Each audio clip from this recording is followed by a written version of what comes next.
Hi guys, Ryan back again. So today's video day. I did a little video earlier on some zoning stuff and parking your truck, rules, and maybe buying if you already have a truck, if you're looking at buying a new house, some things to look into. So you guys can check that out if you're interested. That'll be out here either before or after this, either one. I don't know how my wife splits them up. But I've been out of truck driving, truck business, owner-operator trucking business for about 2 months now.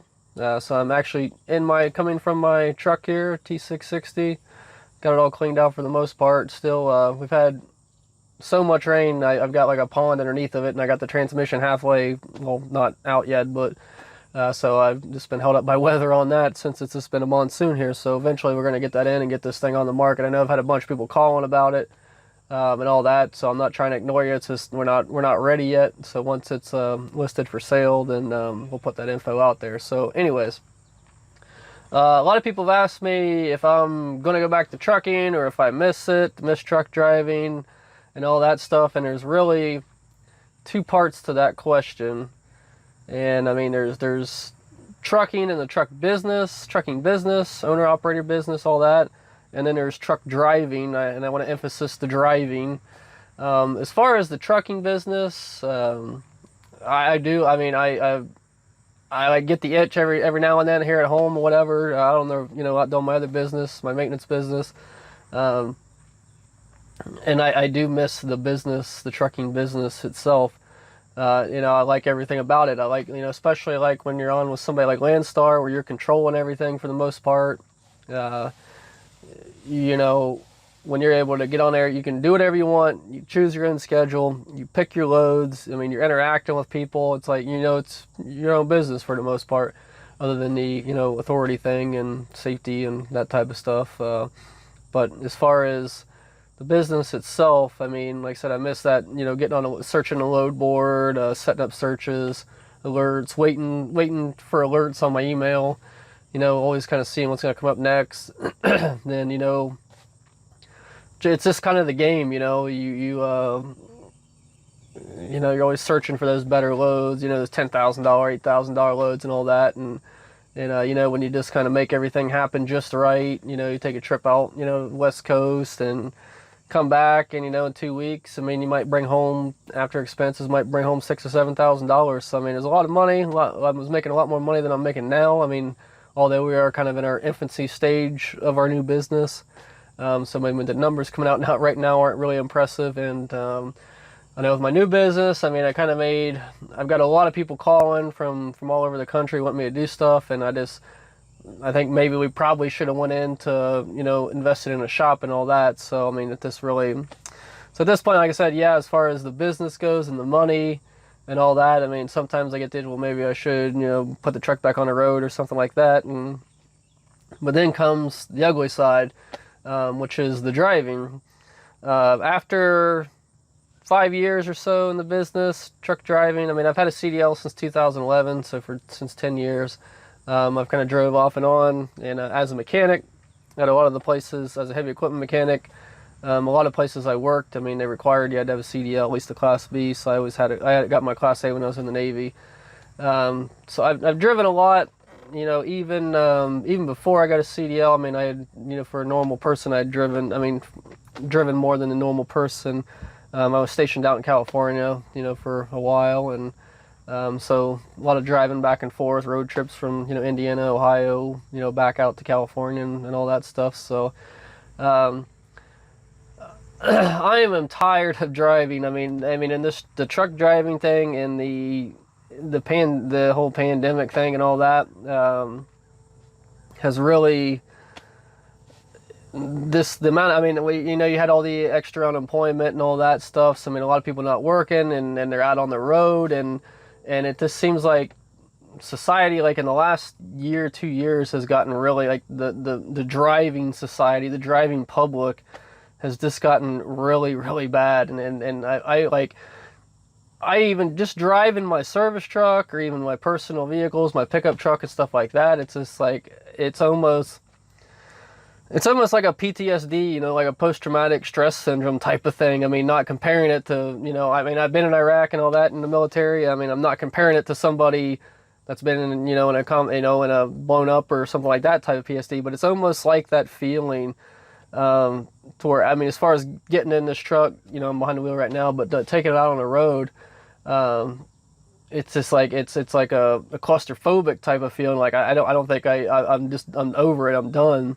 I just don't want to tangle with these people out here anymore. All the games and nonsense and just I just don't understand why people act the way they do. But I mean, it's pretty much the way people act out there these days on the highways and the roads. I mean, have just ruined it for me. I mean, it's just too much to deal with. And even driving my personal vehicles around, I mean, if we're going somewhere on the weekends, I don't drive, and I usually have her drive, and even just sitting in the passenger seat, kind of watching everything that goes on, you know, I'm kind of a passenger seat driver. I mean, like, watch out for this person, this guy's going to do this. I mean, when you've driven, you know, a truck, and you've driven, you know, 100,000 miles a year, 120,000 miles a year, I mean, you get to see patterns.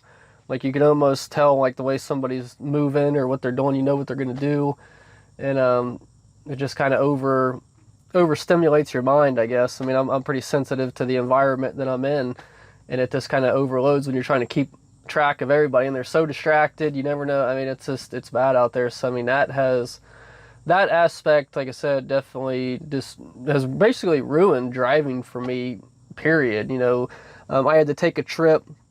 I picked up, if you guys watch our farming channel, we got this Branson tractor, went down to my dad's place down in southern Mississippi, down to Hattiesburg. So I had to drive my pickup truck and trailer, had to drag it all the way down there, pick up this tractor and drive all the way back. And actually had some drive a U-Haul truck back up to Indiana, then fly back down. So I had a lot of driving there in about 3 days, you know, probably 2,500 miles in 3 days, roughly. I think the one stretch I drove from Hattiesburg up to Akron area, in one stretch, basically nonstop. You know, it was like a 15-hour trip. I think almost 1,000 miles. So that wouldn't have flew with the good old EOD, but you know, pickup truck's a little bit different story. So, but yeah, I mean, I don't think, after my experiences, I mean, in the way things the last year or so, the way things have gotten, I don't know. I mean, I think ours is like, people don't want to, I mean, with the pandemic thing and all this, the lockdowns and mask mandates and everything, I think it's like triggered people. I mean, where people just act crazy and they're, I don't know, maybe lashing out on the roads, and it's just, like I said, it's definitely gotten worse, I noticed, in the last year. And that's, I just got to my point where enough is enough. I don't want to, you got to have, and I've talked about this before, I think for me to feel at ease out here on the road, you gotta have this mutual understanding, I think, with other drivers, that I've got to feel comfortable knowing that this person, you know, they're gonna do the right thing, you know, act normal. I mean, do what they're supposed to be doing.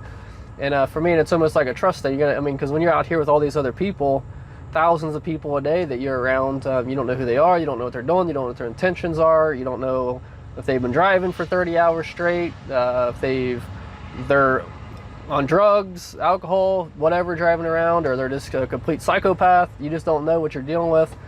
And now it's just like anarchy out there almost on the highways. And you know, then you hear about these people, like just people coming up with guns and just shooting people randomly for some reason. So I mean, that like trust, you know, for me to have, you know, for me to think that, to believe that people are going to do the right thing, it's just it's too much of a mental drain to keep track of everybody all day, and that's just gone for me. So with that, I mean, unfortunately, the trucking business is gone. So I have kind of kicked around, maybe getting my own authority and leasing other trucks on or something, kind of doing like a little broker thing or something like that, because I mean, I've had an established business, so I could get my own DOT number and all that stuff, but I don't think I will ever drive again. Even just driving that trip down to Mississippi in my personal pickup truck was a lot to handle. I told my wife when I get back, I don't ever want to drive, you know, I'm not driving anywhere ever again as far as a long trip like that.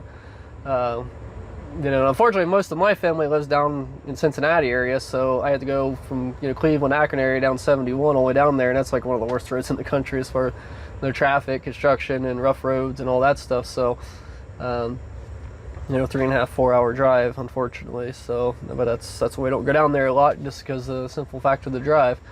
But yeah, like I do miss the business. But as far as the driving, I mean, driving is completely, basically ruined for me, for the most part. So, so like I said, I've had a lot of people asking about that. We've seen like if we were going to get back into the trucking business, or if I might ever drive again, and yeah, probably 95, 97% no, I don't. I said I missed the business, but I don't think I could ever drive that much again. So I mean, just running around here is enough for me. So just wanted to update, to put that out there, and you know, something to think about for you guys. You know, I think for a lot of people, I mean, I've heard from a lot of people the same story, that, you know, the trucking business like pretty much ruined their driving experience, you know, across the board. So it has for me. But anyways, guys, just want to put that out there, just kind of answer some questions and something to talk about. So yeah, we're gonna get this truck back together here, and hopefully in the next week or so. And I've been saying that for probably the last 5 weeks, 6 weeks. So, and get this guy on the market. But again, guys, subscribe if you haven't already. We still got a few more trucking business items I think I got to get out there that were kind of backlogged. So we'll probably get that stuff out here in the coming weeks eventually. And more maintenance stuff coming down the track here too. So watch out for that. But subscribe if you haven't already. Hit the bell for the updates. Like the video. If you're interested in farm stuff, check out our farm channel as well. We always put that link for that channel in the descriptions if you're interested in that stuff. So again, thanks for all the support, guys. Thanks for the comments and all that. And people, like I said, people have been calling in for work done off YouTube, subscribers and all that. We appreciate that. And like I said, we're eventually working on a bigger facility, the shop and all that, where we can accommodate a lot more jobs and a lot more people and that stuff. So that'll be more topics for discussion on the road too. So again, thanks for watching. Take care, and thanks for support. We'll see you next time.